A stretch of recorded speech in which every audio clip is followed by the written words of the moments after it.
Good morning.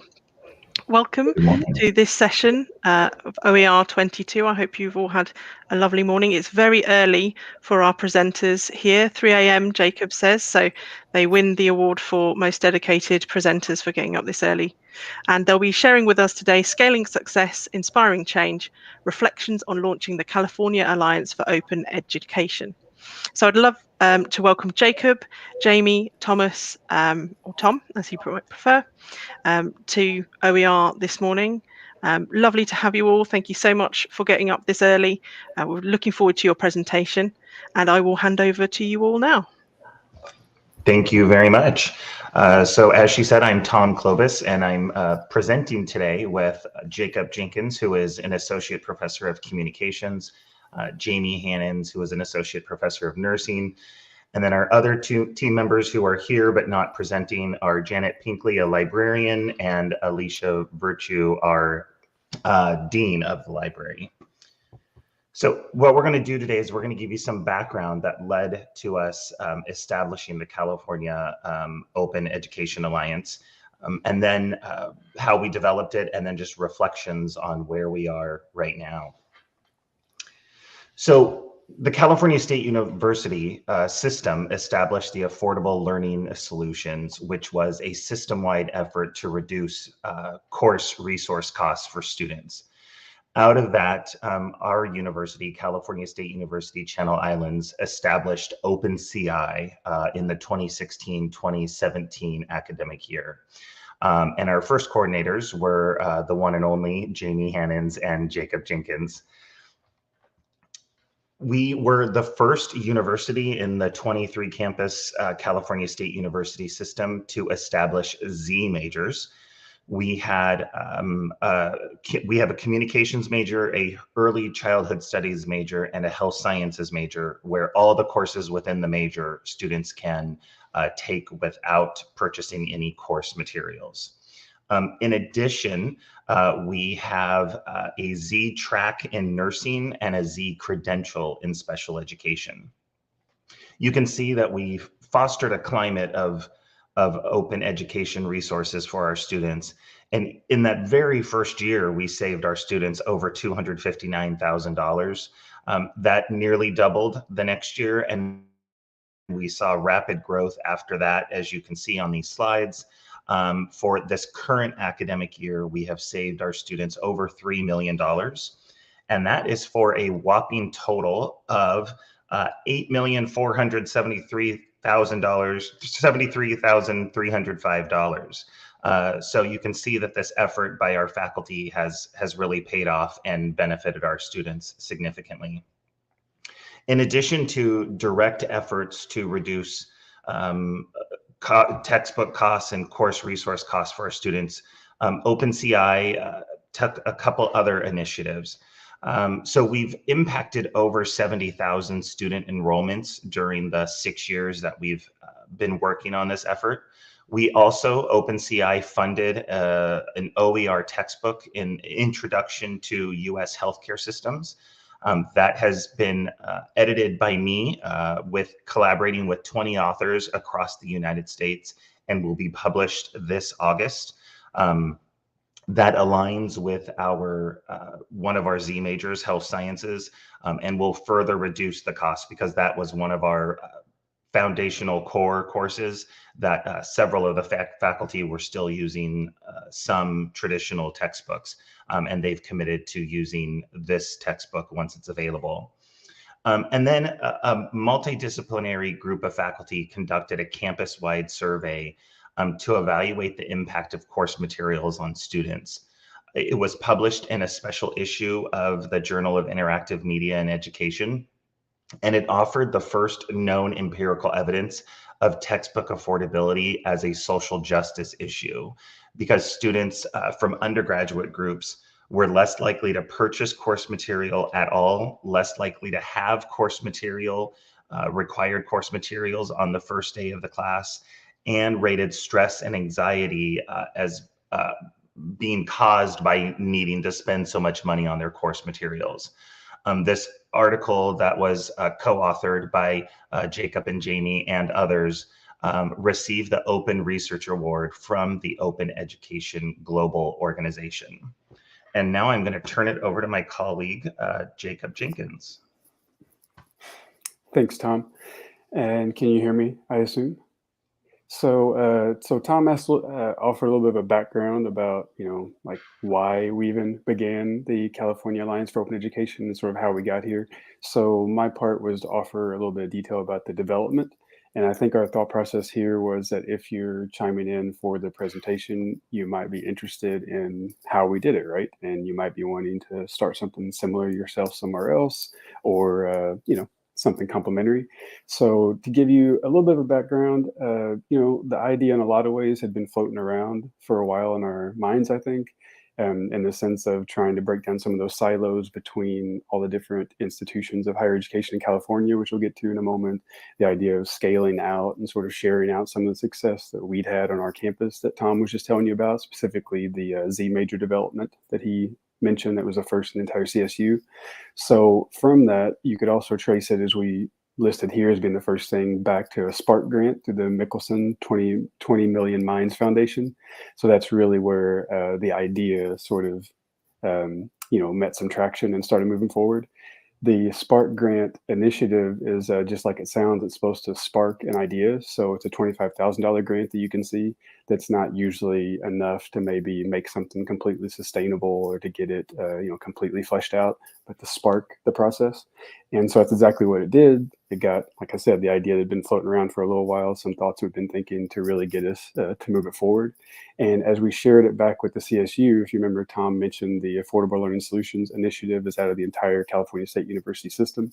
So as we shared this initiative idea back with the CSU, they also even offered matching funds, as you can see on the screen there, of an additional $25,000. And then a third major component that we're listing here that I think was kind of, the starting point to get this going was the professional web design. So as you'll see in a moment, one of the major components of the initiative is our web presence. Being in the world we're in these days, we don't necessarily need a full building and things like this. We're wanting to especially collaborate with people at other institutions. Online even works, better in that way. So we are not web designers ourselves. So again, if you're wanting to start something similar or something like that, and if you're wondering how to get started, we could have hired out a web designer. I think that's how we were originally going to do it. But we were fortunate enough through the CSU that they have in-house web designers, and that's who we ended up working with. So if you put those three components together with the funding for our fellows, we'll talk about in a moment, and fellows for the funding for the behind the scenes work, through the matching funds and the Spark grant, and then the professional web design. If you go to the next slide, Tom. And the mission of the California Alliance for Open Education, as you can see on the screen, is to equip leaders across California's higher education system with the collaborative training, guidance, and resources needed to reduce course material costs and increase student success. And a few things there to emphasize would be maybe at the very beginning there, just the idea of campus leaders across California's higher education system. So if you could maybe go to the next slide, perhaps, Tom, that to maybe give a little bit of context or understanding with that in California, being a state in the United States, if not everybody on this call realizes this, there are three major systems with the community college system, the California State University system, which Channel Islands is part of. There's 23 campuses in total, and the University of California system, as you can see. They all have a different flavor to them, sort of a different approach, maybe a different, stakeholder group. And a lot of campuses within these systems were doing great things. I mean, I would especially point toward the California Community College system that was just doing great things. And, naturally, just being human, we're oftentimes in silos, though, and we're not, working together on these things. And so one of the major aspects, or one of the major hopes of the California Alliance, was to break down those silos. That's what the beginning of the mission statement about across the entire education system.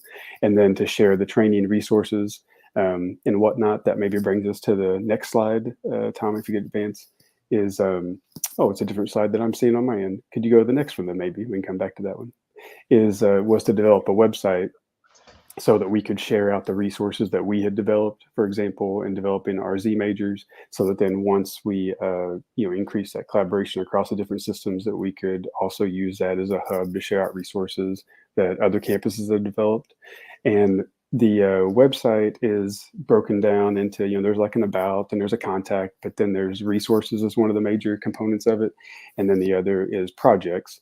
And within resources, that's what I was just alluding to about sharing back some of those things that we developed, broken down into Z major development specifically, campus promotion, and then community outreach.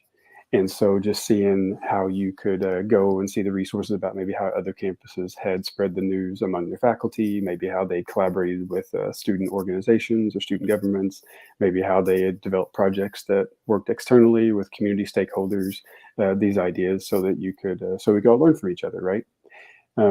So there's the mission. We developed the website, which is really a major component thanks to those matching funds and to that in-house web designer at the CSU. Another major thing through the development, if you could go back maybe one time to the, just go back to now maybe with the fellows, was we launched the inaugural fellows program with the idea of getting 4 fellows from across this entire system. So we opened it up to the UC, the California system, the CSU, the California Community College system, the CSU, to try to get 4 fellows to work on a research project together, some sort of project that had some deliverable. We left it really wide open the very first time doing this, that we wanted to see what creativity or what ideas they brought to the table. And so that would, again, increase this collaboration, break down the silos, but then hopefully something would actually come out of it that would be able to go on the website under those resources and as one of those projects that we were working on.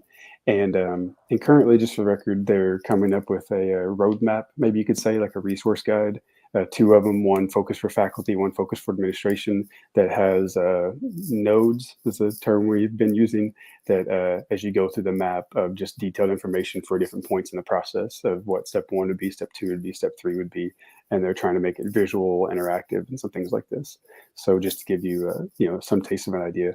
But that's been great for a number of reasons that I don't want to step on Jamie's toes. In fact, if she's going to reflect on some of the positive of that interaction and the collaboration, but just the fact that we get representations from community colleges, from the CSU here, and we're working together, meeting monthly on this project. So that alone has been a positive aspect of it. So we started the website, the fellows program, maybe skip forward twice, time to go past that. Then, and another aspect that through the development was the idea of a steering committee. And this slide I'm particularly excited about. I think we're all proud of it, for lack of a better term. People on a call like this probably would recognize several of the names on here. We wanted to gather the steering committee to give us some guidance, a sounding board, right? We can meet with periodically, quarterly, semesterly, to get direction, flesh out ideas, future directions, things like this. And I mean, honestly, I think we kind of started at the top. Who would we think of that we would love to work with, that would really bring some great energy and great ideas, get some different representation from different parts of the community college system or the higher education system, including the community colleges, CSU and whatnot. And so we're very proud of this because we reached out and everyone was so willing and so excited about it. So you can see, from the president of Compton College, James, is a close friend of ours, has been doing great work over at College of the Canyons with Z degrees and Cable Green at Creative Commons. And, you can read the names for yourself. But we gathered the steering committee together, reached out individually to them. And that was part of the development. And maybe go forward. Is there one more, Tom, and my part? Yeah, which would bring us then to moving forward. This is all very much in process. We just launched the website just a month or 2 ago, as you saw in a slide or 2 ago. If you noticed during Open Education Week, we still consider it somewhat, a beta version of the website in the sense that it's not fully fleshed out yet with those resources from other institutions quite yet. Some of the information that's already out of date at this point, even as we add new steering committees, because it's changing so fast at this point. So we're still updating that. But as we move forward and things get settled in, some other potential future directions we would like to explore would be the possibility of Z certifications, as you can see, as other programs start to reproduce some of the things that we've done at their own institutions, perhaps some awards programs. And again, you can read for yourself, but the possibilities are sort of endless, and we're excited about where it could go depending on what our steering committee, how they guide us, and maybe even some feedback we get today from you all. So that's a little bit about how we did it. Hopefully that's helpful. If anyone, again, had some questions about that, and then we can answer specific questions later. And otherwise, I'll pass it to Jamie Hannans, who's just going to tell you about some reflections about lessons learned and things like that. Thank you, Jacob. So really on this reflections piece, I think this whole process from the initiation of OpenCI and really Jacob and I as faculty getting involved in this initiative, we're both from different disciplines, with Jacob in communication, I'm in nursing, and Tom, of course, in health science. Really, there was a huge learning curve, I think, for us initially getting involved. Some of you that maybe have been involved in OER for a long time and really been publishing OER and been part of the initial kind of growth. We know that with COVID, of course, that growth has kind of been pushed forward in many ways because of the need to transition courses online, to really rethink what kind of materials we're using that are accessible to students that may not be traditionally in the classroom. But that really, into our 6th year, there's a lot of reflections I think we could both add to in the sense of where we started and how we've grown, as well as really pushing forward the, I think, culture of campus to really think about student needs and think about how students, maybe, especially on our campus as a Hispanic serving institution, and a huge number of students that are either needing financial aid support or having to choose between, let's say, basic needs and textbook costs, how important that is to their success in advancing their education. And some of the unexpected barriers, specifically with now this kind of 6th year, but also 1st year of launching California Open Education, the California Open Education Alliance, is really looking at, we've done this on our campus. We have spaces where we connect with other CSU campuses and talk about the great work that they're doing. We do have relationships and conversations across the other systems, but instead of really recreating the wheel and individually working on course by course or program by program, how can we a little bit more intentionally share? And why it's listed as an unexpected barrier is really because that ability to share across systems is challenging. And thinking about how to connect, conferences such as this one are great ways to connect, but how do we go from our 2 or 3 day conference time here to staying connected to be able to share the details? And so that website development was really, I think, important in thinking about how could we share across those systems? How could we not have individuals doing the work alone? And we are thinking about how to really make that less isolated. And so I'm not sure if others have those same kind of situations where other campuses have similar courses, have faculty that are working on this, and can share back so people are launching and taking steps together instead of starting from the beginning. But it's still a challenge. And we, as Jacob said, in March just launched the website.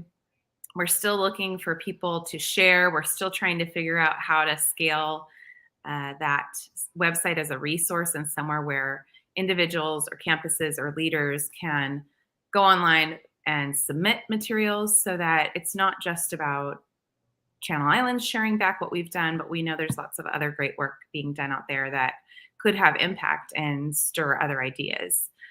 We don't want it to replace repositories such as Cool4Ed or any of the other great resources that are out there, but we want to find ways to connect people that might have similar approaches to things such as getting students involved, how to work through your Senate or other committees, how to get your leadership supportive, and really thinking about that in an intentional way to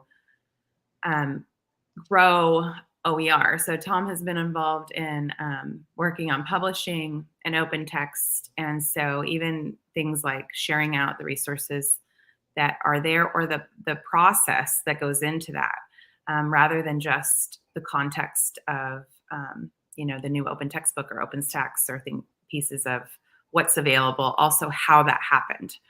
I think the future sustainability is a challenge that probably many campuses have. Many people have worked on OER efforts, I think, without funding from the beginning. And so I think that's always a challenge in figuring out where to get the funding, where to make it sustainable, how to make it sustainable, how to make sure you have leaders on your campus that can push it forward. We really feel like our dean in the library, Alicia Virtua, has really helped us take the next steps in looking at a more sustainable effort, specifically with OpenCI and having that be kind of a core component of our campus. But then where does that stand? And one of the barriers or challenges that we're looking at solving in the future is really how do we sustain the California Open Education Alliance to continue to be this place where we can connect. And through the California systems, which are large systems, being able to use that as leverage to move things forward. And then Tom, if you want to go to the second to last slide. Many benefits, some of which I've started to mention, but we did not expect the ALS team, and they've always been a huge support of our campus, but we did not expect them to match funds, which was wonderful because it really helped us be able to launch and think about things into next year.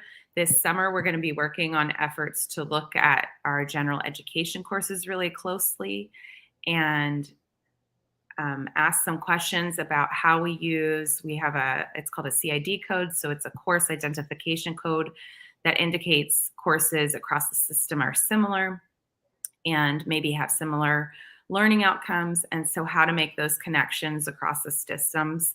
And if our GE courses are already on a Z pathway, then how we can leverage that information as well.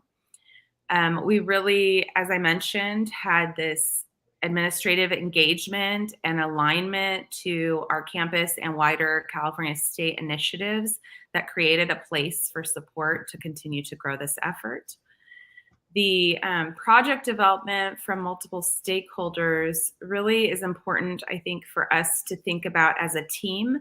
We have, a vision or an angle from the library and how the library can partner and push initiatives forward, and how we can work with the library to find resources that are available to students through the library access as an option, as well as, from the faculty angle, as well as from a administrative vision or perspective on how do we keep moving the initiatives forward and tied to those campus priorities, as well as using the campus data to support where we've come from, how far we've gone, and using that to leverage maybe future support.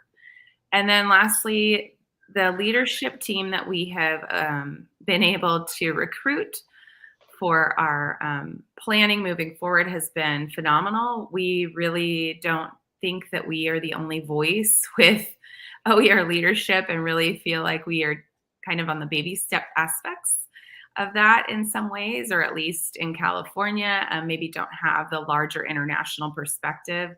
And I think it's really important that we keep the vision and the maybe conversations that these key OER leaders are having in the efforts to move forward, because they may have ideas that can push us in a different direction of something we didn't think of. So we're really grateful for that steering committee membership. And that's all I have. So I want to leave the last 5 minutes for questions, conversation, maybe what's been done on other campuses, things we perhaps haven't thought of yet, and of course our contact information to reach out. And Tom and Jacob, feel free to add anything else as well.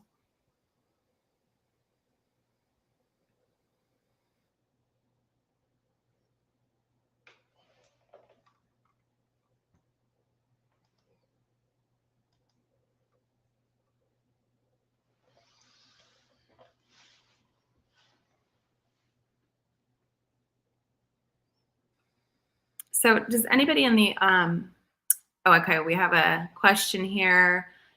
that I mentioned, there was a shift in the campus culture to be more focused on student needs. You'd love to hear more about that process. I really think, as Jacob always says, we started with the low-hanging fruit and really getting faculty engaged on our campus at the very beginning, who were already either using low or no cost resources, or really had a pulse on student needs. We did an initial call to see if faculty were interested in redesigning their courses for low or no cost, and that was in our first year in 2016.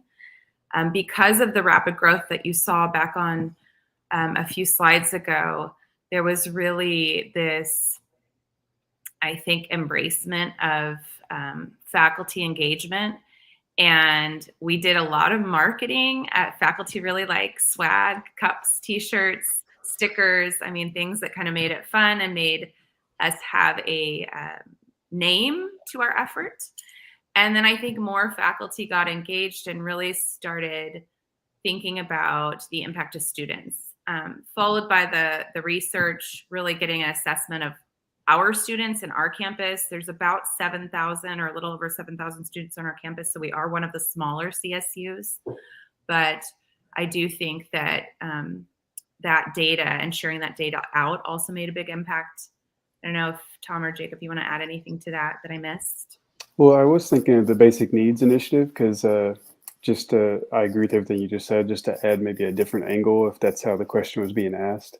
And that within the CSU, around the time that this was all beginning, I suppose, a Basic Needs Initiative really got traction and took off. That Rashida Crutchfield, which was one of our steering committee members, right, was a big proponent of that, and that they did a CSU-wide survey of students and found that, about 10% of CSU students reported experiencing homelessness in the past 6 months, and about 50%, or was it 40% maybe, food insecurity during that same time period. And so across all the CSU campuses, there was really an initiative about student needs in a more holistic way, about housing, emergency grants, and things like that. And so I think that was part of that idea of the shifting the campus culture through to student needs, as well as we really see textbook affordability as being a what do you call it, a non-tuition cost. So it's one of those things that really adds an extra burden to specific student populations. So I think that was part of the shift as well, though, about raising this campus culture for student needs was the basic needs. And then maybe while I'm talking, and then you all can take back over with the next question I see coming in about what I'm seeing. Is it uniform across the state, this idea of the awareness, or is it more clusters? And I guess my initial reaction was yes and no, in the sense that I do think California is on the cutting edge in the states as far as awareness of OER and development. And again, I really point to the community colleges, if I didn't do that well enough during my segment before, because they have been developing Z degrees for a while now. They've really come together to collaborating wonderfully, and we're trying to learn from them and stand on their shoulders in some ways. And so on one hand, you have that, and on the other hand, it's definitely clusters though, right? And so within the systems, we have different clusters, and then even on campuses, we just have clusters of activity, I think just in a natural way. Not that anyone's doing anything bad or wrong, but that's part of what we were trying to increase in collaboration to where we could really learn from each other. Even on our campus, we just have found over the past years that there's always things going on that we don't even know is going on, right? A building over, we didn't know that someone had developed an entire class, or a number of sections have been replaced with a no-cost text. So I'd say that there is awareness, but there is still clusters. So a little bit of both going on. Yeah, and specifically as recognition, we have tried to do some campus-centered acknowledgement and recognition to also grow that effort, and kind of it goes back to that campus culture, and even getting administration involved in acknowledging faculty that have either maybe made a change that had a big impact in total savings or had a big impact on students, and trying to recognize that. And then I think in our wider affordable learning solutions meetings, we do try to collaborate. And yes, Robert has the next comment of, my sense is California has a more joined up, coordinated approach than most places. I think we do in some ways. I do think we still have work to do, but the affordable learning solutions has been central to having the CSU campuses, the 23 campuses, meet. There's a coordinator for each campus, and we meet each year if you want to apply for the grant funding for the next year. It is $15,000 for the year typically, and so it's not tremendous to really sustain all efforts, but it's a great amount to really still have a campus coordinator and have someone pushing forward and have a point of connection between the campuses. But as Jacob said, the California Community Colleges have also done a lot of collaboration that we look to.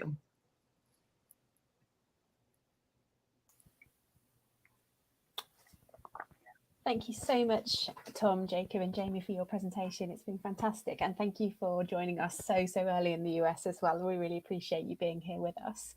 It looks like there's no more questions. So thank you, everyone, for joining us.